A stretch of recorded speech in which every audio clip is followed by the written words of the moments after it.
13-year-old child who was killed, murdered by the media here in DC made a big deal about saying that the person who shot this child, Karan Blake, was a homeowner, a licensed and registered gun owner. And when this first happened a few weeks ago, people were making all kinds of excuses for why this person may have done this. Oh, they may not have known. Did they know he was a child? Which I, that it was just so irrelevant to the fact that someone was inside their home at 4 o'clock in the morning, heard a disturbance outside, and their response was to put their clothes on, go get their gun, go outside of their house, and then shoot at whatever the disturbance was. I don't care if it was Evander Holyfield or Mike Tyson out there. What's that got to do with you? And why is that your response?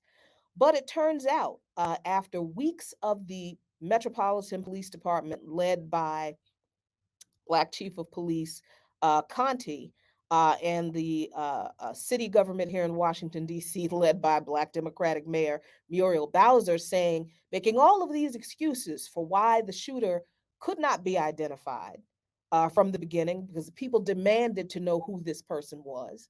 They claimed that they couldn't identify him because he wasn't a suspect, and that was just standard procedure. Then the people demanded to know why this person wasn't arrested. Well, we don't have all the details, so this is just standard procedure. Well, it turns out video surveillance video footage from the neighborhood showed the entire confrontation, where the man comes out of his house. Um, and let me play a little bit of this video. But apparently, every excuse MPD and the city government used to not identify this man and not arrest him for weeks turned out to be blatant lies. So, Government employee as well, correct? yes. DC government employee Jason Lewis faces second-degree murder charges. Police say he shot Karan Blake after catching the teen breaking into cars outside Lewis's home on Quincy Street Northeast. News 4's Mark Seagraves broke the story on social media this morning. Mark joins us live now from DC Superior Court. And Mark, there are some dramatic photos and some quotes coming out of the court proceedings, including what may have been Karan Blake's last words. Yeah, Leon, really heartbreaking when you read the arrest warrant about Karan Blake pleading for his life that evening that he was shot. In court today, Lewis's attorney argued that the case should be dropped and that he should be released, at least for home confinement. But the judge disagreed, saying that Lewis was the first aggressor that night. Surveillance photos released as part of the arrest warrant show 41-year-old Jason Lewis standing at the gate to his courtyard and firing his gun. Now I'm not going to play the rest of that video because it's just too much. It's too much. But to the argument that people have made that this person didn't know that Karan was a child. The surveillance video with audio confirm that after Lewis shot at the car, Karan Blake yelled, "I'm only a kid." And this man shot him anyway.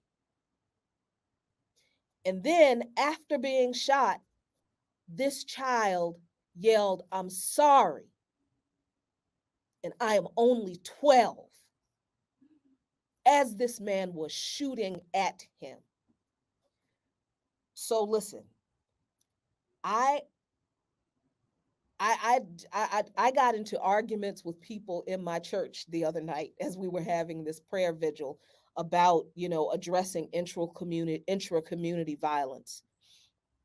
And, I presented the argument, which I always do, that when we talk about the violence in our neighborhoods, we always talk about things, stupid things, these narratives that come from outside of our communities about what's wrong with us, that we create these people that do these things. Oh, we don't raise our kids right, and all these kinds of things.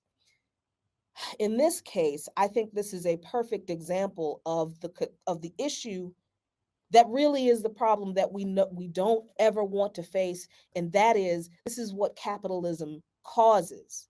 Capitalism creates this mental issue that we have, that in order for us to have and maintain a piece of the pie, we have to see people who don't have what we have as threats to the little slice of it that we have, so that the media makes justifications for these people as being homeowners. So that gives the implication that this man was protecting his property, right?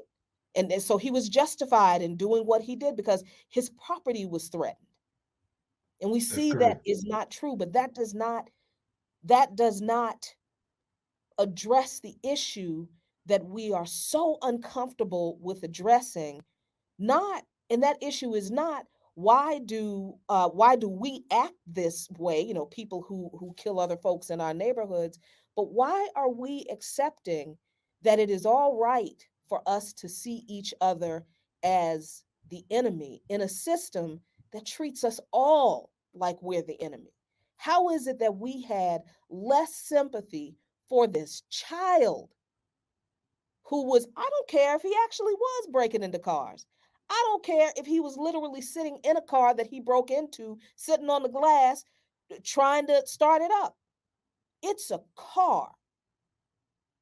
And the vehicle wasn't even this dude's. Right. On top of that. On And top of and, that. and it's just it is, there are so many levels to the obscenity of this case. The fact that it was a Black police chief and a Black mayor that made excuse after excuse to the people who were demanding that this person be identified and arrested from the very beginning. Now that this video is released to the public, we understand that what's the first thing the cops are going to do when they investigate? They look for surveillance video. So we recognize they've had this video from the beginning. So they knew this man. They knew all of this from the beginning. So it's a betrayal of the people, of those Black faces in high places. White And the supremacy. sacrificial lamb is this Black child.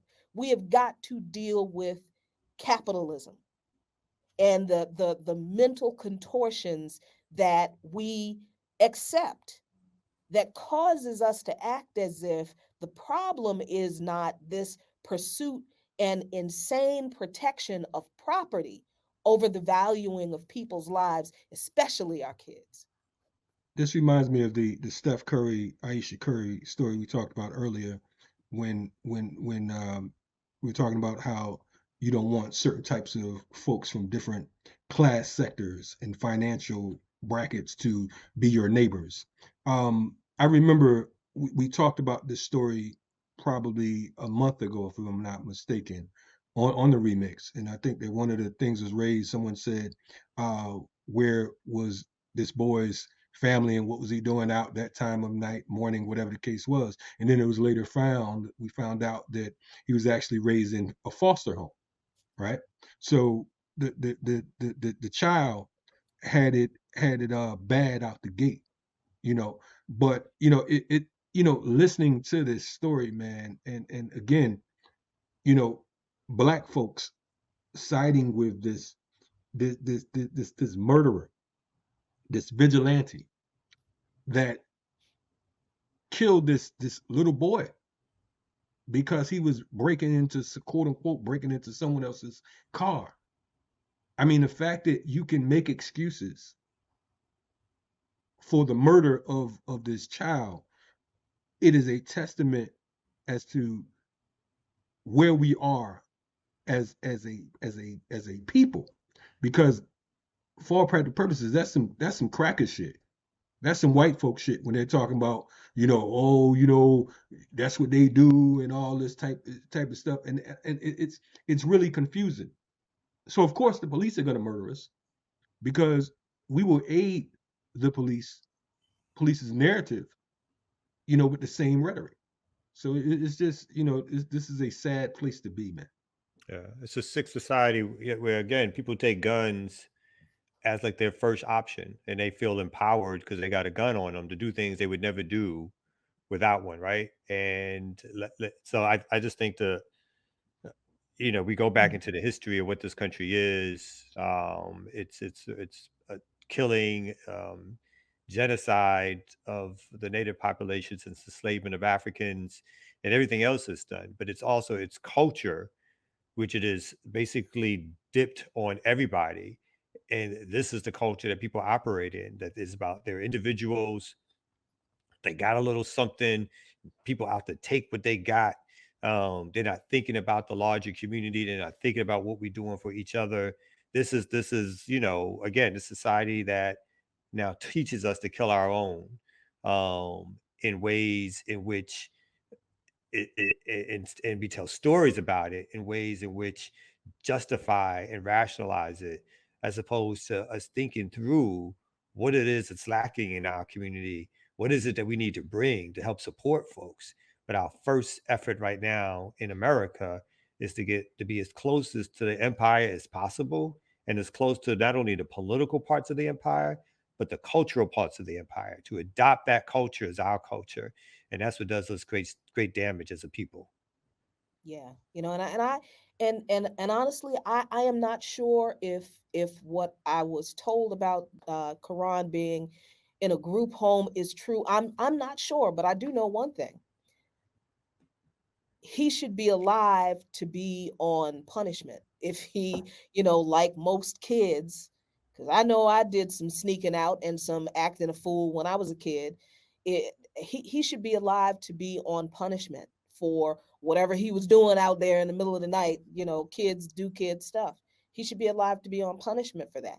He should be alive to learn from his mistake. That, yeah, childish behavior is one thing, but look, you can't let it go too far. He should be alive to learn those lessons and grow up and grow from them.